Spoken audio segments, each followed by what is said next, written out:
ಮುಂಜಾವಿನ ನೇಸರನ ನಡುವೆ ಪ್ರಕೃತಿಯು ಮಿನುಗುತ್ತಾ ಸ್ವಾಗತಿಸಿದೆ ಈ ಸಭೆಗೆ ಪೋಷಕರನ್ನು ನಗುನಗುತ್ತಾ.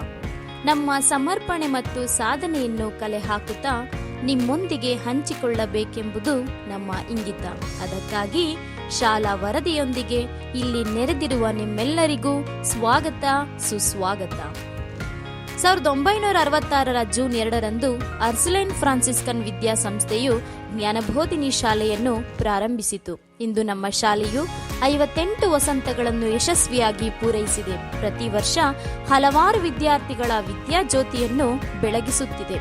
ಮಕ್ಕಳಲ್ಲಿ ಸದಭಿರುಚಿಯ ಚಿಂತನೆಗಳನ್ನು ಅರಳಿಸುವ ನಿಟ್ಟಿನಲ್ಲಿ ವಿದ್ಯಾರ್ಥಿ ಸ್ನೇಹಿ ವಾತಾವರಣವನ್ನು ಒದಗಿಸುತ್ತಾ ಮಕ್ಕಳ ಸುಂದರ ಭವಿಷ್ಯಕ್ಕೆ ಭದ್ರ ಬುನಾದಿ ಹಾಕುವ ಉದ್ದೇಶದಿಂದ ಸಾಕಷ್ಟು ವಿಭಿನ್ನ ಕಾರ್ಯಕ್ರಮಗಳನ್ನು ಹಮ್ಮಿಕೊಳ್ಳಲಾಗುತ್ತಿದೆ.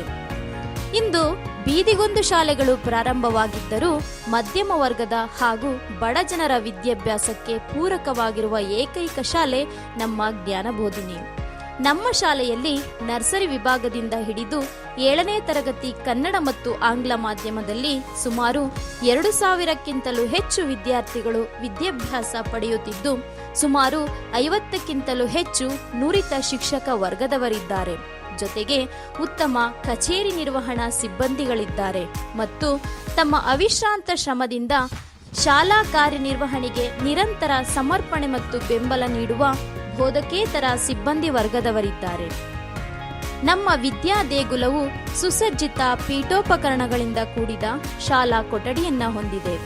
ಮಕ್ಕಳಿಗೆ ತಂತ್ರಜ್ಞಾನದ ಮೂಲಕ ಕಲಿಕೆಯನ್ನುಂಟು ಮಾಡಲು ಗಣಕಯಂತ್ರಗಳು, ಪ್ರೊಜೆಕ್ಟರ್, ದೂರದರ್ಶನ, ನೆಕ್ಸ್ಟ್ ಎಜುಕೇಶನ್ ಎಂಬ ಸಾಫ್ಟ್ವೇರ್ ಮೂಲಕ ಸ್ಮಾರ್ಟ್ ಕ್ಲಾಸ್ಗಳನ್ನು ತರಗತಿಗಳಲ್ಲಿ ಅಳವಡಿಸಲಾಗಿದೆ.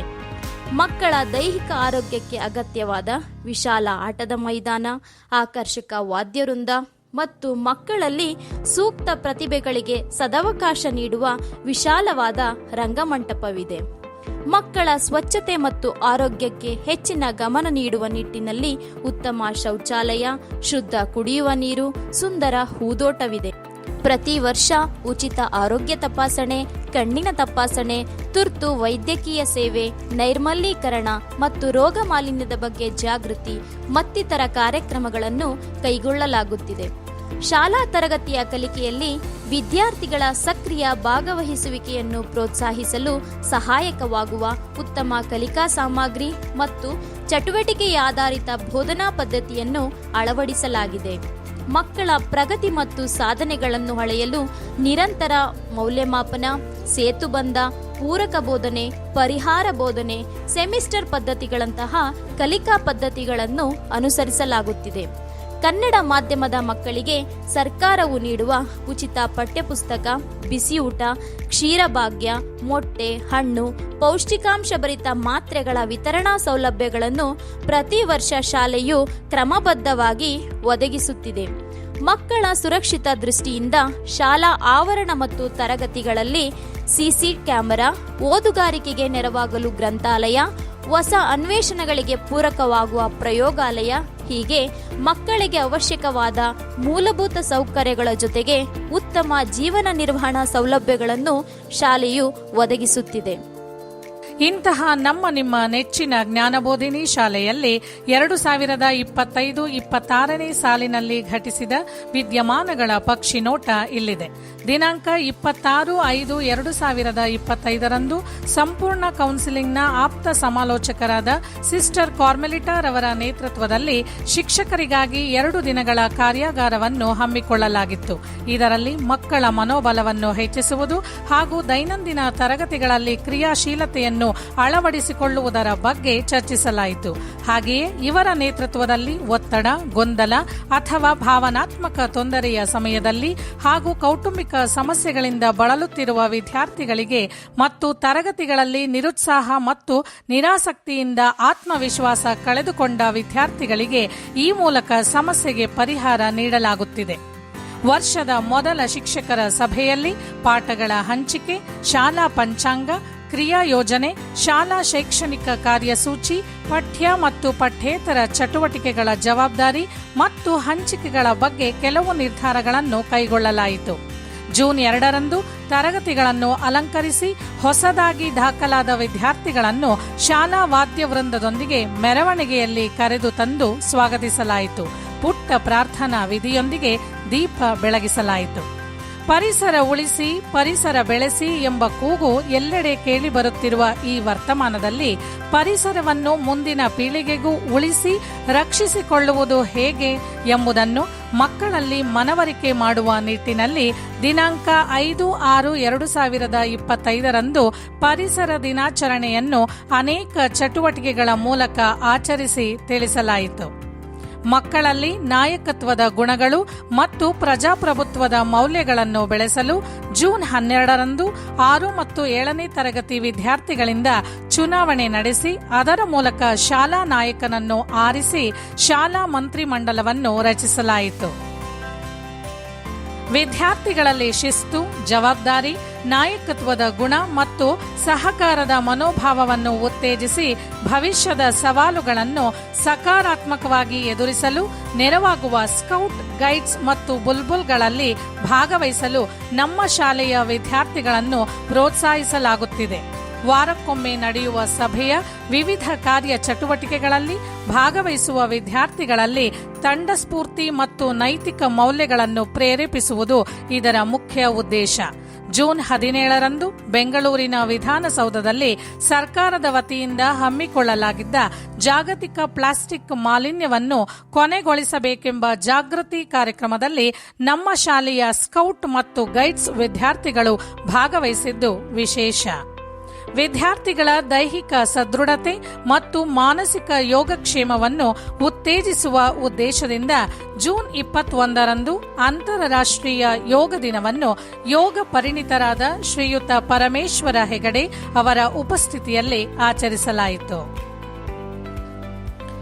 ಜೂನ್ 25ರಂದು ಕೆಂಗೇರಿ ಉಪನಗರದ ಶಾಖೆಯ ಮಣಪ್ಪುರಂ ಫೌಂಡೇಶನ್ ರವರ ವತಿಯಿಂದ ಕನ್ನಡ ಮಾಧ್ಯಮದ 1ರಿಂದ 7ನೇ ತರಗತಿಯ ಮಕ್ಕಳಿಗೆ ಶಾಲಾ ಬ್ಯಾಗ್ಗಳನ್ನು ವಿತರಿಸಲಾಯಿತು. ಜುಲೈ 19ರಂದು ನಮ್ಮ ಶಾಲೆಯಲ್ಲಿ 5 ವರ್ಷಗಳ ಕಾಲ ಸೇವೆ ಸಲ್ಲಿಸಿ ನಿವೃತ್ತರಾದ ಕನ್ನಡ ಮಾಧ್ಯಮದ ಶಿಕ್ಷಕರಾದ ಹನುಮಂತರಾಜುರವರಿಗೆ ಅಭಿವಂದನಾ ಕಾರ್ಯಕ್ರಮವನ್ನು ಹಮ್ಮಿಕೊಳ್ಳಲಾಗಿತ್ತು. ಈ ಕಾರ್ಯಕ್ರಮದಲ್ಲಿ ಅರ್ಸುಲೈನ್ ಫ್ರಾನ್ಸಿಸ್ಕನ್ ವಿದ್ಯಾಸಂಸ್ಥೆಯ ಉಪಕಾರ್ಯದರ್ಶಿಗಳಾದ ಸಿಸ್ಟರ್ ಜಸಿಂತಾ ಪಿರೇರಾರವರು ಉಪಸ್ಥಿತರಿದ್ದರು. ಮಕ್ಕಳಲ್ಲಿ ರಾಷ್ಟ್ರೀಯ ಭಾವೈಕ್ಯತೆಯ ಅರಿವು ಮೂಡಿಸಲು ಪ್ರತಿ ವರ್ಷದಂತೆ ಆಗಸ್ಟ್ 15ರ ಸ್ವಾತಂತ್ರ್ಯ ದಿನವನ್ನು ವಿಜೃಂಭಣೆಯಿಂದ ಆಚರಿಸಲಾಯಿತು. ಧ್ವಜಾರೋಹಣ, ಪಥಸಂಚಲನೆ, ನೃತ್ಯ, ಕವಾಯತುಗಳ ಮೂಲಕ ಕಾರ್ಯಕ್ರಮದ ಮೆರುಗನ್ನು ಹಿಮ್ಮಡಿಗೊಳಿಸಲಾಯಿತು. ಈ ಕಾರ್ಯಕ್ರಮಕ್ಕೆ ಮುಖ್ಯ ಅತಿಥಿಗಳಾಗಿ ಲೆಫ್ಟಿನೆಂಟ್ ಕರ್ನಲ್ ದಿವಾಕರ ನಾಯ್ಡುರವರು ಆಗಮಿಸಿದ್ದರು.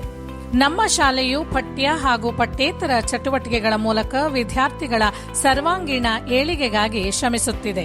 ಇದರ ಫಲವಾಗಿ 2025-26ನೇ ಸಾಲಿನಲ್ಲಿ ನಡೆದ ಕ್ಲಸ್ಟರ್ ಮಟ್ಟದ ಕ್ರೀಡಾಕೂಟಗಳಲ್ಲಿ ನಮ್ಮ ವಿದ್ಯಾರ್ಥಿಗಳು ಭಾಗವಹಿಸಿ ಬಹುಮಾನ ಪಡೆದು 15ಕ್ಕೂ ಹೆಚ್ಚು ಶಾಲೆಗಳೊಂದಿಗೆ ಸ್ಪರ್ಧಿಸಿ ಚಾಂಪಿಯನ್ಶಿಪ್ ಕಿರೀಟವನ್ನು ತಮ್ಮದಾಗಿಸಿಕೊಂಡಿದ್ದಾರೆ.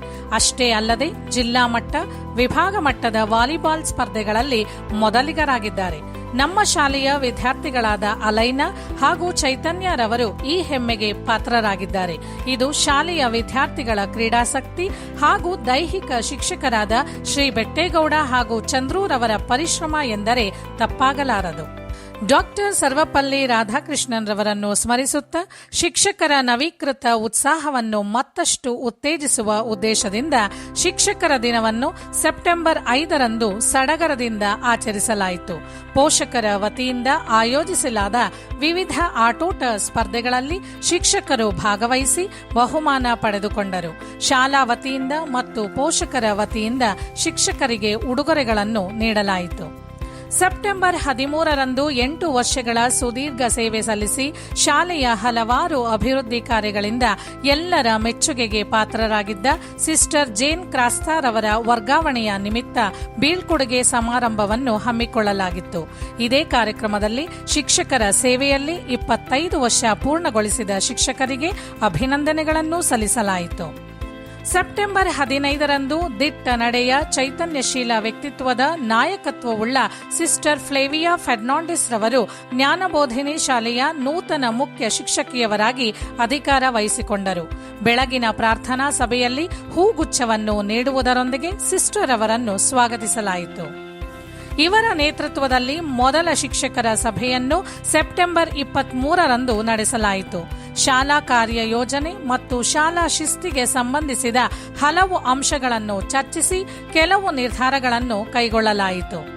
ಸೆಪ್ಟೆಂಬರ್ 23ರಂದು ಸೋಂಕುಳ್ಳ ಪ್ರಾಣಿಯಿಂದ ಹರಡುವ ರೇಬಿಸ್ ರೋಗ ಮತ್ತು ಲಸಿಕೆಯ ಬಗ್ಗೆ ಜಾಗೃತಿ ಕಾರ್ಯಕ್ರಮವನ್ನು ಶಾಲಾ ಆವರಣದಲ್ಲಿ ಆಯೋಜಿಸಲಾಗಿತ್ತು. ದಿನಾಂಕ 2/10/2025ರಂದು ರಾಷ್ಟ್ರಪಿತ ಮಹಾತ್ಮ ಗಾಂಧೀಜಿ ಹಾಗೂ ಸ್ವಾತಂತ್ರ್ಯ ಸೇನಾನಿ ಲಾಲ್ ಬಹದ್ದೂರ್ ಶಾಸ್ತ್ರಿ ಅವರ ಜನ್ಮದಿನವನ್ನು ಆಚರಿಸಲಾಯಿತು. ಸರ್ವಧರ್ಮ ಗ್ರಂಥಗಳ ಪಠಣ, ಗೀತಗಾಯನ, ಭಾಷಣಗಳ ಮೂಲಕ ಪುಣ್ಯ ಸ್ಮರಣೆ ಮಾಡಲಾಯಿತು.